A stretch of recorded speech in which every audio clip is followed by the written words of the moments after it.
नमस्कार दोस्तों। अब दुनिया एक ऐसे मोड़ पर आ गई है जहां पर यह समझ नहीं आ रहा कि सही कौन है और गलत कौन है। एक शॉकिंग न्यूज़ जो हमारे हाथ में लगी वो ये थी कि नेतन्याहू खुद फाइनेंसर हैं हमास टेरर के। मेन फाइनेंसर नेतन्याहू हैं और वो खुद ही उनको फाइनेंस कर रहे हैं और खुद ही उनको ठोक भी रहे हैं। ये इन्हीं के जो एक्टिविस्ट है इसराइल के, उन्होंने उजागर किया।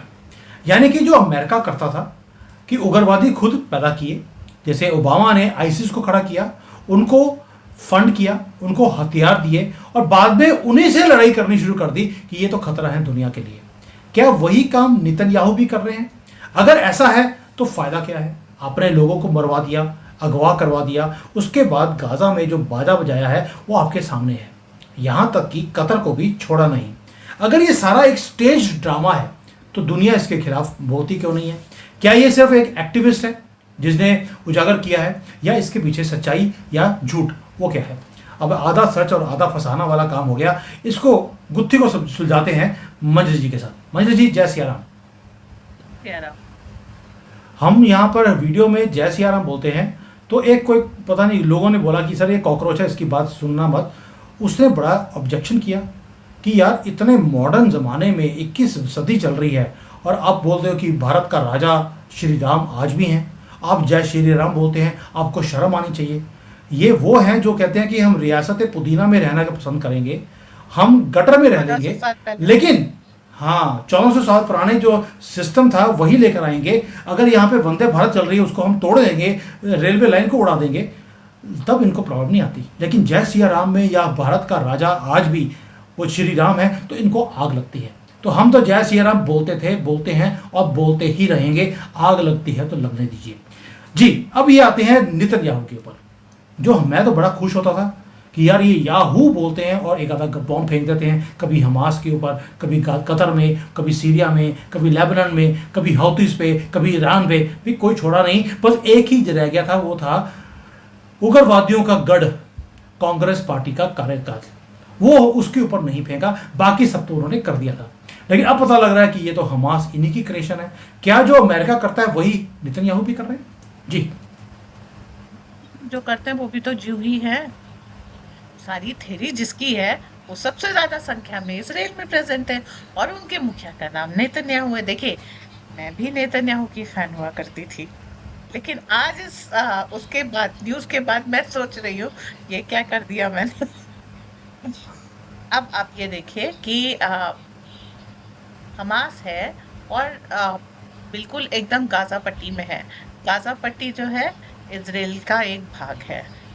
अब वहां पर सबसे बड़ा जो पॉइंटर मैं देती हूँ वो ये है कि वहां पर एक पाइपलाइन डाली जा रही थी और उस पाइपलाइन में जो पाइप का ग्रेड था वो रॉकेट लॉन्चर की जो टनल होती है, एक होता ना, उसमें लगने वाला उस ग्रेड के पाइप को पाइपलाइन के तौर पे डाला गया। यूएन बना रहा था, ठीक है। अब यूएन में सबसे ज्यादा ज्यू हैं। आपको लगता है कि इजराइल को नहीं पता होगा? मोसाद जो दुनिया में कहीं भी कुछ भी ढूंढ के खत्म कर देती है, उसको ये पता ही नहीं होगा कि हमारे बैकयार्ड में ये पाइपलाइन डल रही है और इस ग्रेड की डल रही है। और एक्चुअली जब गाजा पे अटैक हो रहा था तो गाजन्स ने उस पाइपलाइन को निकाला, उसको रॉकेट लॉन्चर बनाया एंड काउंटर किया आईडीएफ को। ये फर्स्ट फ्लैग जो मुझे मिला था वो ये था। अब ये होता है, ये कह रहे हैं कि इन्होंने फंड और फाइनेंस करके ये अटैक होने दिया। और इसका सबसे बड़ा जो चीज़ है, आपने उसी दौरान आईमेक लॉन्च किया था कि हम एक multi modal transport system Bharat से लेकर के मेडिटेरेनियन तक बनाएंगे ताकि यूरोप एक्सेस हो सके। ठीक उसी समय ये हुआ और अभी आपको जो है गाजा समतल करके वहां पे पोर्ट्स बनाने, इसीलिए सीरिया हुआ, क्योंकि सीरिया के पास भी 2-3 पोर्ट आ जाते हैं। अभी जो ट्रेड रूट चल रहा है, अगर आप इस मैप को देखें तो यहाँ पर आपको स्वेज कैनाल दिखेगी, रेड सी से होकर के सारा जा रहा है, बगल में इजराइल है। अगर ये अपनी बेन गुरियन कनाल बना लेते हैं तो ये एक ऑल्टरनेटिव हो जाएगा मेडिटेरेनियन में पहुंचने का। हालांकि ये बहुत बहुत ही ज़्यादा, ये कह लीजिए कि एम्बिशियस प्रोजेक्ट है, इसमें पैसा बहुत लगेगा, समय बहुत लगेगा, लेकिन एक बार ये कनाल बन गई तो अनंत काल तक ये इसराइल को पालती पोसती रहेगी। इसके टैक्स से, इसके टोल कलेक्शन से वो देश आराम से चल जाएगा, क्योंकि उसकी आबादी बहुत ज़्यादा नहीं है। और इसराइल को आगे आने वाले समय में कुछ ज़्यादा करने की ज़रूरत नहीं पड़ेगी। ये कनाल उनको, पूरी इस ट्राइब को जिंदा रख सकती है। And this is why they are making, कि आज का काम है और जनरेशंस इसका फ़ायदा उठाएंगी। और उसके बाद इजिप्ट का, आप जानते हैं फिर क्या ऑल्टरनेटिव रूट का लोग क्या करते हैं। अगर आपका रूट बनाया आपने और उसका एक ऑल्टरनेटिव रूट है, तो पैसे आधे आधे हो गए, इंसान के पास चॉइस हो गई, बार्गेनिंग पावर हो गई। ऑल्टरनेटिव रूट अगर नष्ट हो जाता है तो फिर आप सोल बचते हैं, फिर आप डिक्टेटरशिप चलाते हैं और खूब अच्छी तरीके से कमाते हैं। अब आप देखिए कि गाजा समतल कराया जा रहा है। गाजा एकदम सी शोर्स बहुत सारे हैं, वहां पर एक हाइफा डेवलप कर रहे हैं हम लोग, ठीक है। 4-5 और पोर्ट अच्छे बना दिए जाएं तो Israel will become the face of this iMac. And इसके कारण शिप हैंडलिंग वगैरह से बहुत अच्छी कमाई होगी। And Israel will always be on a strategic importance, will always be safe, will always be taken care of, and इनकी policy and perceptions दुनिया में हमेशा चलेंगे, जस्ट बिकॉज इनके पास वो वाले सी पोर्ट्स हैं और एक बेन गुरियन कनाल है। And this is a very ambitious but it is a very practical project. अगर ये हो जाता है तो इजराइल जिंदाबाद रहेगा। This is why this whole thing is done. And अगर आपको गाजा समतल कराना था, उसके लिए आपको एक बहाना चाहिए था। वो बहाना था द अटैक ऑफ 7 अक्टूबर, क्योंकि ऐसे थोड़े आप घुस जाओगे गाजा में और मारकाट मचा दोगे और ये कर दोगे। वो आए, उन्होंने अत्याचार किया, लोगों को उठा ले गए और उसके बाद ना बॉडीज दी, ना लोग दिए, और अभी तक नहीं दिए। इसलिए हम गाजा खाली कराते जा रहे हैं। Everything is brushed under the carpet because उन्होंने गलती की करवाई गई या प्रोवोकेट किया, क्योंकि फंडर तो अब हमें पता लग रहा है कि कोई और ही था। अभी तक हम समझ रहे थे कि आतंकवादियों को इसराइल का वजूद नहीं पच रहा है, अब ये नहीं पता था। अब धीरे धीरे ये पता लग रहा है कि जब तक किसी भी आतंकवादी को आप फंड नहीं करेंगे और टारगेट नहीं देंगे, वो कोई अटैक नहीं करेगा। जैसे हैरी पॉटर में था ना, कि वो तो there was a snake basilisk कुछ ऐसे करके, वो तो बुलाने पे आएगा। एवरीबॉडी वाज थिंकिंग कि एट रैंडम वो स्नेक अटैक कर रहा है, बट जब तक उसे बुलाया नहीं जाता था वो स्नेक नहीं आता था। वैसे ही आतंकवादी संगठन कहीं भी अटैक कर रहे हैं तो उनको इंस्ट्रक्शन मिला है, पेमेंट मिला है, इसके बाद ये घटना हो रही है। अब आपको ये फॉलो द मनी से ये निकालना है कि इंस्ट्रक्शन किसने दिए थे, ऑर्डर किसने दिए थे। और इस समय जब आप मनी को फॉलो करते हैं तो जो चेहरा आता है वो ये है। जी मजदी जी, देखिए ये जो सारी न्यूज़ है ये उजागर करी एक आदमी ने जिसका नाम है अमित दरौर। ये रहा उसका शक्ल, पूरी इंटरव्यू है, पूरे आर्टिकल्स हैं, और ये बहुत देर से बोल रहा है कि भाई ये सारा काम जो है ये तो इजराइल का जो प्रेसिडेंट है या प्राइम मिनिस्टर है वही करवा रहा है। मुझे आपकी बात जो है कहीं ना कहीं समझ आती है कि जो ये आपने मैप दिखाया, जहाँ से शुरू होता है ये बेन गुरियन कैनाल, उसके बिल्कुल बगल में गाजा है, और देखिए बिल्कुल मेडिटेरेनियन सी लिखा हुआ है। उसके साथ में छोटी सी पट्टी जो गाजा वाली है, वहीं गाजा से निकल कर ही ये शुरू होता है। तो कड़ियाँ जुड़ती हैं, समझ आता है कि क्या हो रहा है। बट ये लड़ाई कोई आज की तो है नहीं, हमास कोई आज से तो लड़ नहीं रहा, जब से इजराइल बना है तब से लड़ रहे हैं। तो हमें ये बोलना कि अगर किसी ने बोल दिया कि भाई ये तो नेतन्याहू फाइनेंसिंग कर रहा है, तो ये तो 60-70 साल से चलती आ रही है, तो दोनों कड़ियों को कैसे देखा जाए जोड़कर? मैंने कहा, देखिए हमास अभी भी है, ठीक है, लेकिन हमास क्यों अटैक नहीं कर रहा? क्योंकि उसको पैसे नहीं मिल रहे। जब कोई रीजन होता है तभी तो अटैक करते हैं। पाकिस्तान पिछले 70-75 सालों से है, वो चाहे तो डेली अटैक करे, तो डेली अटैक क्यों नहीं कर रहे हैं? पाकिस्तानी भी है, पूरा सिस्टम भी है, एक पर्टिकुलर ओकेजन पे ही ये क्यों फोकस करके अटैक करते हैं? क्योंकि तब इनको वो मौका दिया जाता है, वो सपोर्ट दिया जाता है, पैसे दिए जाते हैं, तब अटैक होता है। कोई भी चीज, नथिंग इज, मतलब एक देखिए नीजर रिएक्शन नहीं होता, अकस्मात कुछ भी नहीं होता। जब तक आप इन चीजों को एनेबल नहीं करेंगे ये नहीं हो सकते। वो म्यूजिक कॉन्सर्ट गाजा के बॉर्डर पे ही क्यों हो रहा था? आपको मालूम है गाजन्स कैसे हैं, और इस्लाम में म्यूजिक हराम है, तो वहां क्यों किया? अगर मंजरी जी, किसी दे मुझे हाँ जी। मुझे लगता है कि कहीं ना कहीं कुछ और भी है। देखिए, हमने देखा कि यहाँ पे कतर में अटैक किया गया, ये सारे के सारे टॉप लीडरशिप जो हमास की है उसको एलिमिनेट किया गया। अगर ये सारे नेतन्याहू ही फाइनेंसिंग कर रहा था हमको, चलिए मैं दूसरी तरफ से लेता हूँ उसको, कि मोदी जी ने हमेशा नेतन्याहू को सपोर्ट किया है। क्या ये न्यूज़ अब मोदी जी तक भी पहुंच गई है? क्योंकि पहली बार मैंने देखा है कि मोदी जी ने क्रिटिसाइज किया है इसराइल को। उन्होंने फ़ोन किया अमीर ऑफ कतर को, और उन्होंने बोला कि जो इसराइल ने आपकी धरती पे आकर अटैक किया है ये गलत किया है। मोदी जी नेतन्याहू को क्रिटिसाइज करें, ये मैंने कभी आज तक सोचा नहीं था, ना ही कभी सुना है। भी हमास को हर रोज़ वो ठोक रहे हैं, वहाँ पे 50-60 हज़ार लोगों को मार दिया गया है हमास का, मोदी जी ने कभी उफ नहीं करी। लेकिन आज वो बोल रहे हैं कि नेतन्याहू जो कर रहे हैं गलत है। क्या ये न्यूज़ के बाद ये मोदी जी का जो स्टैंड है वो चेंज हुआ है, या something else is there? Something else, it started much before. 1 lakh Indian इनको चाहिए थे कि वो इसराइल में काम करें। जब मोदी जी ने बलमनसाहत में ये 1 लाख भारतीय वहां भेजे, तो उनके ऊपर बहुत बुरा व्यवहार हुआ, बहुत अत्याचार हुआ, और उनको उनकी सैलरी भी नहीं दी गई। और अंडर बहुत प्रेशर में, जैसे वो होता ना कि लिविंग कंडीशंस ठीक नहीं है, फूड ठीक नहीं है, इस तरीके से उन्होंने किया हुआ है। तो उसके बीच में ये अभी इन स्लाइड्स पे बाद में आएंगे। तो उसके बीच में अ, इन्होंने अ, वहां से हमारे संबंध थोड़े खटास में आने शुरू हुए। उन लोगों को हमें वापस बुलाना पड़ा, रिहेबिलिटेट करना पड़ा, और उसके बाद जो है कॉस्ट वगैरह कवर करनी पड़ी। हम भारत और इसराइल के रिश्तों में ये एक बहुत बड़ा, ये कह लीजिए, टर्निंग पॉइंट था। आप जानते हैं राजनीति में कोई परमानेंट दोस्त, कोई परमानेंट दुश्मन नहीं हो।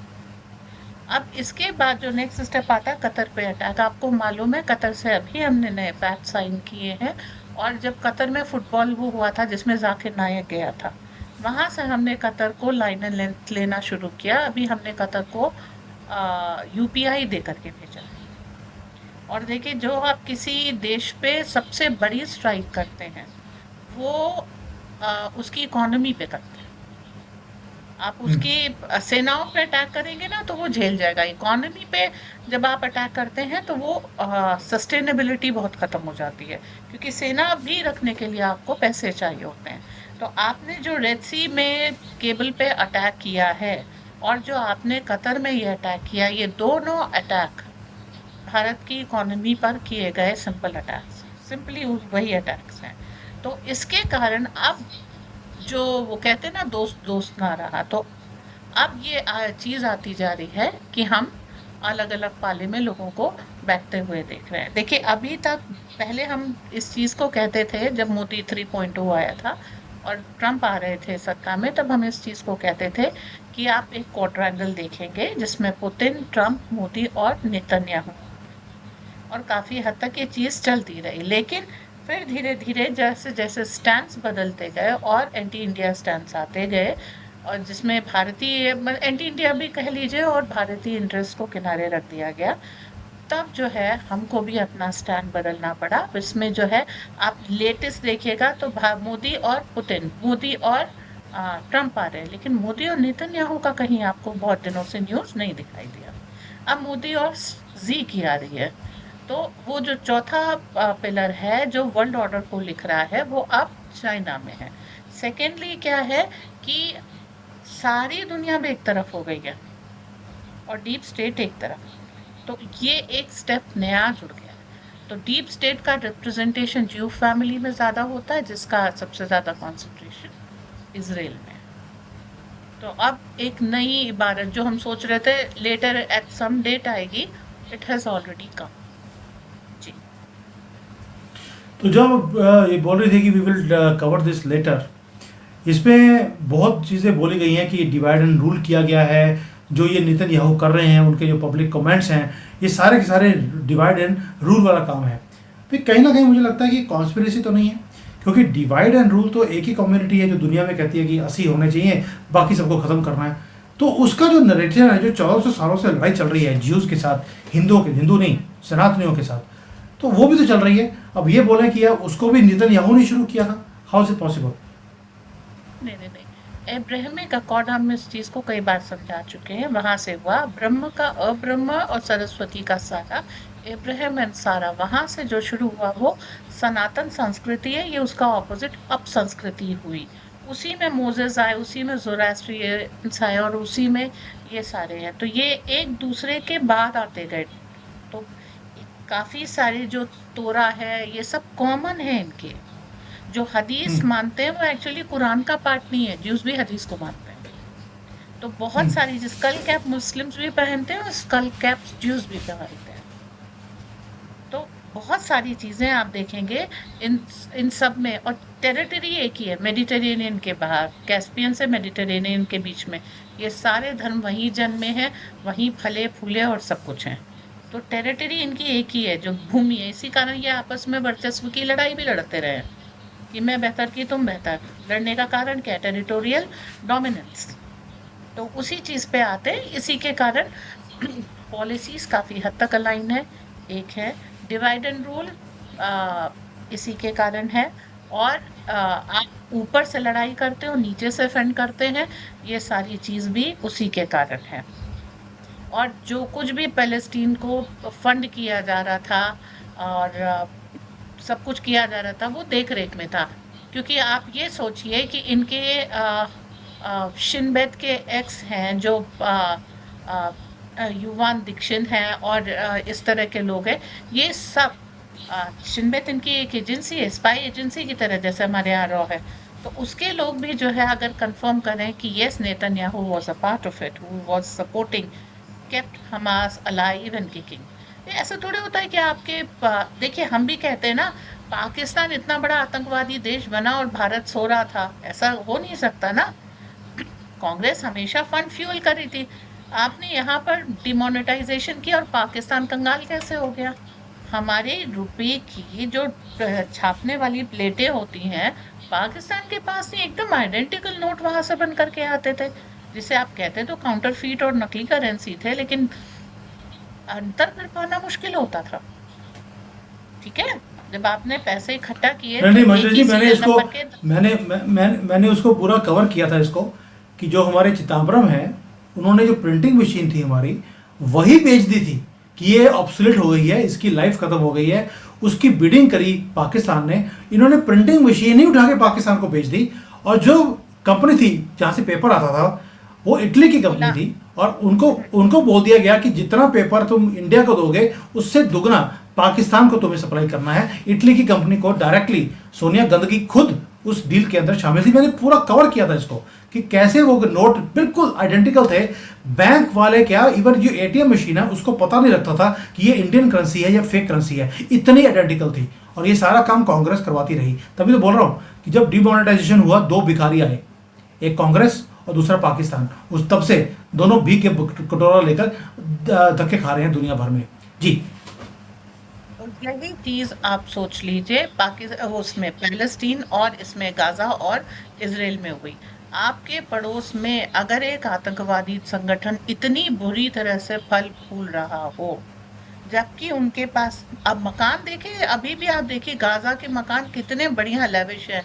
गाजा ऐसा क्या बनाता है? कुछ भी नहीं। They do not produce anything, they don't export anything, कुछ नहीं। टोटली खैरात पे जिंदा है वो लोग।